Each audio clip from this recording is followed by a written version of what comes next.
Fala, Secretaria, começando mais um vídeo aqui no canal, o CRB Minha Paixão, traz aqui a coletiva do Eduardo Barroca após essa vitória diante do Goiás, estádio Rei Pelé, com o apoio da torcida, né? E é muito importante, o CRB que tá na quarta colocação, gol aí do Thiaguinho e também do Giovani. E também trazer o canal aqui, torcedor do Goiás, né? Falando aí um pouco. Sabe que jogar aqui no Rei Pelé é complicado, é difícil. E vamos ver o que ele falou também aí, né? Então deixa seu like, se inscreva no canal, é muito importante. Temos a meta chegar a 7 mil inscritos, conto com você, torcedor gatiano. Vamos falar da Série B, vamos falar do Goiás, o líder, porque o Goiás, mesmo perdendo esse jogo, segue líder da Série B, haja o que houver, ou como diria, né, aquele poeta, haja o que hajar, o Goiás vai seguir líder da Série B. Ninguém alcança o Goiás nessa rodada. É uma derrota que, claro, o torcedor não vai gostar, o torcedor vai reclamar, o torcedor vai sentir essa derrota, mas eu vou falar uma coisa pra vocês. É muito difícil jogar contra o CRB lá no Trapichão. Eu acho que o Wagner Mancini, que é um treinador que não nasceu ontem nem nada, ele sabe o que ele está fazendo, né? Existe uma projeção de pontos que você vai disputar durante a Série B. São 38 rodadas, faz as contas aí, vê quantos pontos você tem em 38 rodadas. Então existem aqueles jogos que o Goiás tem a obrigação de vencer, né? Estou falando de um time que quer continuar ali líder, quer ser campeão da Série B, quer garantir o acesso. Existem jogos que o Goiás vai ter a obrigação de vencer, como foi semana passada, jogando na Serrinha, contra o Volta Redonda. Eu estava na Serrinha, tá aí, ó. Assiste o card aqui também, o vídeo lá na Serrinha. Um vlog sensacional, mostrando a torcida. Eu fui lá no tobogã. Foi sensacional.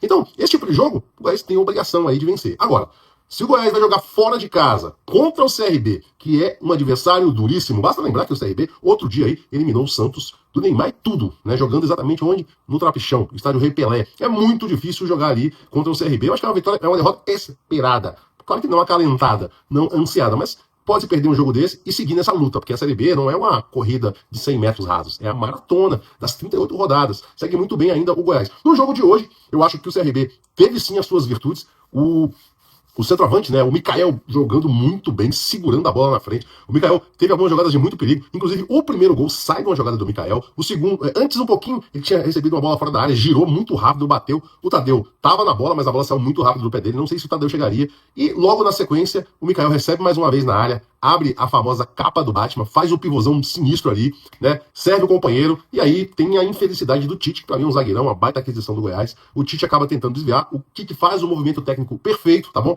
Coloca a mãozinha pra trás, abre ali o esquadro pra bloquear o chute, porém, a bola acaba pegando ali na panturra do Tite, encobrindo o Tadeu, é só assim pra fazer gol no Tadeu, né? Porque o Tadeu é um goleiro espetacular, a bola encobre o Tadeu, 1-0 CRB aos 32 ali, pressionou bastante o CRB. Teve alguns lances ali que poderia ter feito gol, não conseguiu. Tem uma cabeçada, tem uma senhora cabeçada de manual do Anselmo Ramon.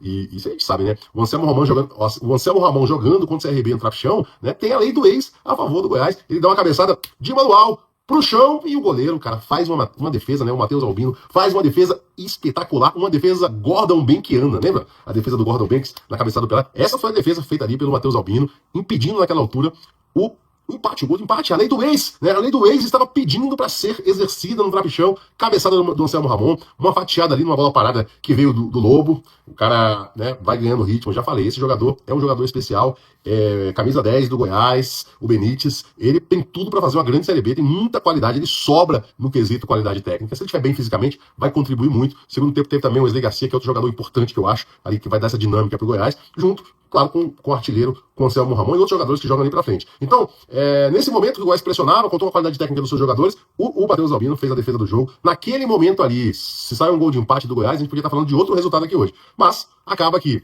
se não teve a lei do ex com o gol do Anselmo Ramon, teve o William Potker. Rapaziada, há 2 semanas atrás, eu estava no estádio Antônio Ascioli, o estádio do Atlético Goianiense, e assisti o Goiás vencer por o rival de virada, gol do Tadeu, tá aqui no card, vai estar aqui, pra você assistir o vlog também. E quem tava jogando lá? William Potker, né? Até hoje foi uma surpresa pra mim, eu tô vendo o William Potker puxando ali um contra-ataque já no final do jogo, né? Ele é um jogador que tem essa característica aí de velocidade, corta pro meio, dá uma assistência fenomenal e acaba saindo o golaço, o segundo gol, toquinho ali por cima do Tadeu, ali nem o Tadeu realmente seria capaz de defender aquela bola. 2-0 pro CRB, eu acho que sim, é uma vitória justa. Primeira vitória muito importante contra um grande adversário, na minha visão, principal candidato ao título da competição, pelo investimento que tem, pelo time que tem, pelo treinador que tem. Acho que o Goiás vem jogando muito bem esse início da competição, então uma vitória muito importante pra gente. A gente tinha feito um jogo bom lá em Florianópolis contra o Avaí, foi uma pena, a gente sofreu um gol no mérito do adversário, e às vezes a gente precisa reconhecer isso, né? Um jogo que antes do gol do João a gente teve algumas oportunidades também de sair na frente, e o Avaí, com mérito, numa bola parada, conseguiu fazer o gol. E depois de um jogo como esse, é muito importante dentro de casa você dar uma resposta. Agradecer muito a torcida, mais uma vez a torcida tem sido um diferencial, tem sido muito bom para todos nós jogar em casa, um ambiente fantástico, uma conexão da torcida com o time, e que com certeza está deixando a gente muito forte aqui no Rei Pelé. Gostaria que você destacasse, parabéns pela vitória, parabéns pelo G4, você destacasse a abertura da janela, não foi uma abertura grande, mas qualidade. Você bota 2 jogadores que chegaram agora e saiu o segundo gol. Não, importante sempre a gente estar mais forte. Os jogadores que vieram com certeza vêm para ajudar o nosso coletivo. Acho que é muito nítido para todo mundo que acompanha que o nosso coletivo tem sido o nosso principal protagonista. Tivemos diversos jogos que dentro dessa competição que as nossas substituições fizeram a diferença. E hoje, mais uma vez, o jogo estava bem difícil e todo mundo que entrou muito bem, entrou colaborando. E é isso, quando a competição interna está forte, quando os jogadores se sentem à vontade de se entregar no primeiro tempo e saber que quem vai entrar no decorrer da partida vai realmente colaborar, como tem sido em quase todos os jogos na competição, isso só fortalece a gente, isso faz com que a qualidade dos nossos treinos tenha que ser em alto nível, porque quem está jogando não quer perder seu espaço, né? Quem está entrando no decorrer está brigando pelo seu espaço. Então tem sido bastante agradável fomentar essa competição interna saudável e tentar fazer sempre que o coletivo seja o predominante do nosso time. Boa noite, Barroca, parabéns pela vitória. Você citou sobre a competitividade interna. Você tem agora o Giovani que chega, já dá o seu cartão de visitas, tem 2 meias que utiliza ali o GG e o Danielzinho, e ainda tem o Christopher fora que também faz essa função. Como manter a competitividade e segurando também o vestiário, controlando toda a questão de ego, que é normal qualquer pessoa ter, como você consegue controlar isso a partir de agora? Não, eu acho que controlar o vestiário nesse cenário que a gente está é o mais simples, porque é ser honesto com eles, dar condição de igualdade e treinamento para todo mundo. Essa é uma prerrogativa básica do meu trabalho, dar condição de igualdade de todo mundo treinar, competir, e obviamente eu vou fazendo as escolhas e o jogo vai pautando a gente naquilo que a gente precisa e naquilo que eu preciso escolher para cada um dos jogos. Então essa competição interna eu acho que a gente só tem a ganhar, jogadores que realmente vêm para agregar valor, com aqueles que já estavam aqui. Muito importante ressaltar os que já estavam aqui trabalhando duro. Não vai ser fácil para quem chegou agora ocupar um espaço, e ao mesmo tempo vai ser também difícil para quem estava aqui manter o seu espaço, seja quem vinha jogando, seja quem vinha no banco, porque a competição interna aumentou com a chegada desses novos jogadores. Professor, boa noite, parabéns pela vitória também. Queria que o senhor falasse um pouquinho, é impossível não tocar nesse assunto nesse momento, né, sobre a situação do Anselmo jogar ou não jogar. Durante a semana foi todo aquele estresse, né, na cabeça do treinador. Como é que prepara o time para isso? A todo momento o senhor pensou nessa possibilidade dele jogar e preparou o time para isso ou não? Pergunto isso porque olhando de cima, como imprensa, a gente percebe que o Anselmo teve uma atuação, alguns vão apontar apagada, mas olhando para o outro lado, ele foi anulado pela defesa do CRB. Né? Como é que foi essa preparação para enfrentar esse jogador que todo mundo sabe, conhece e sabe da importância e do peso também?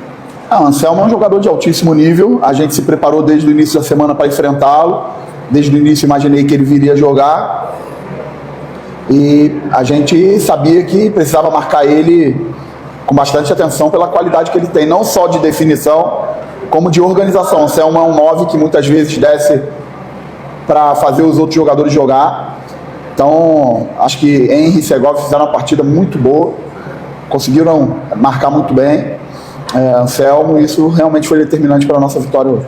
Barroca, ainda falando com relação a posições de jogadores, tanto que a direção te dá um lateral esquerdo, tá aí o Léo Campos, mas você continua, assim como também os treinadores, com o Matheus Ribeiro, que veio para a lateral direito, mas faz a esquerda e vai muito bem o Ribeiro. Para mim, o Matheus Ribeiro é o melhor lateral esquerdo da competição. Minha opinião pessoal, eu não tenho a menor dúvida. Matheus Ribeiro é regular, Matheus Ribeiro é consistente no nível de rendimento dele. Matheus Ribeiro tem jogado bem sempre. Difícil, durante essa Série B, Matheus Ribeiro ter feito uma partida no nível abaixo de 7,5. Tem sido consistente o campeonato todo. Tem sido um jogador extremamente importante para a gente. E como eu falei, quem chegar agora vai precisar suar muito para ocupar um espaço no time, porque quem está jogando está se dedicando muito. Quem está no banco tem que dar a vida para buscar um espaço na equipe que inicia, e quem está tendo menos espaço também tem que dar a vida para ocupar um espaço no banco. Isso aí é uma competição interna leal, justa, e eu como treinador preciso fomentar isso de uma maneira honesta também, dando condição de todo mundo trabalhar em igualdade, exigindo o máximo dos jogadores nos treinamentos para que eu faça boas escolhas.